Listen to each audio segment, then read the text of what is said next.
I have always been very, very open about my mental health issues and my emotions and things like that. But Dan, my partner, being with him has been a real eye opener as well, because he was blown up in Afghanistan 10 years ago. And so through that, there have been conversations that we've had about mental health, and the people that I've been exposed to who have been in similar situations to him, mental health and mental well-being have been something that through him I've spent a lot of time exploring and meeting people who've been through really tough situations. So and also my mum is a mental health nurse. So in my life, mental health has always been something that's been very present and very talked about. Over the period of the 10 years since his injury, he has been given some fantastic coping mechanisms by qualified people who know what they're talking about. And I think, people can often be afraid of getting help from professionals who know how to deal with these kind of things. But you go to the doctor when you're sick, so why not go to someone who's qualified to help you with your mental health as well? I found that my ways of sort of slowing down and calming my mind is, well, one of them, probably the biggest one, is getting out into nature. So I can be active and doing something. I can be going for a walk, walking the dog, or I kind of feel I need to have a focus when I do something like that. So say I'd go out in nature looking for a specific plant that I know is going to be in bloom, or a bird or an animal or something. I have a focus. And then when I can singularly focus on that one thing, that can be really calming. So time in nature, and also trying to be present in the moment with my kids when they're playing. Like, kids are so good. My kids are really, really small. So at that age, I've got a 3-year-old and a 1-year-old. At that age, they're really, really good at just focusing on one thing. And so if you can become absorbed in whatever it is that's absorbing them, that can also be a really good way for me to just calm my mind and be present with them. After having my first child, I think I did realise that I was doing too much, and I wasn't looking after myself. I would be at the vet practice, almost every waking hour.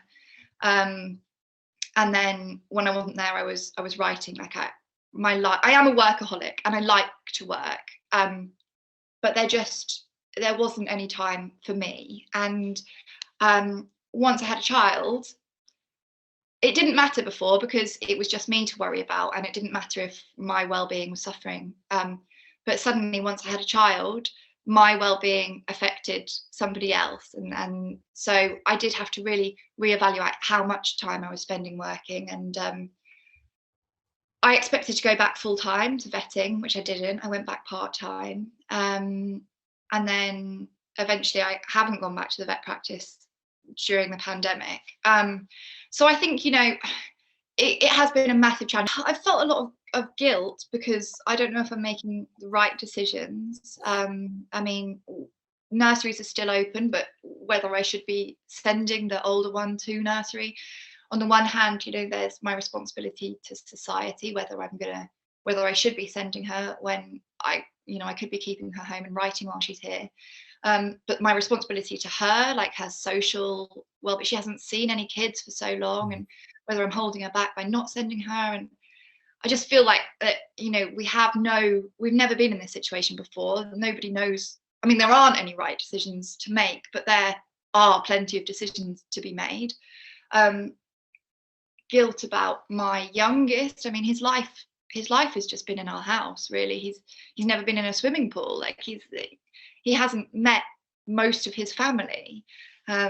We haven't been able to see grandparents. I wonder what effect it's going to have on them. And then, it made me decide not to go back to my veterinary work. And, I wonder whether that was the right decision. Really hard. And I get a lot of health anxiety as well, especially the kids.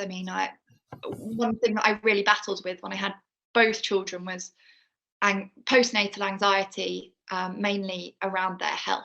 And so a global health issue is like a massive trigger for me. what would be the three kind of key bits of advice and tips? And none of us are experts, but we can all share our own experiences, can't we? That you would give to other people, to the people on this conference today. The first one I would say is connecting and being open about how you're feeling. If you're hiding things away, people can't help you, and also, that's an extra thing for you to try and balance. So just to be open about how you're feeling. To get out in nature as much as you can. Maybe that doesn't work for you, but for me, that is the absolute key. Even if I'm having a rubbish day and it's a nightmare trying to get 2 kids out with all their coats and everything on to be in nature, once I get out there, it always makes me feel better. And thirdly, I suppose being grateful for what you've got and taking time to just look at the small things and appreciate them.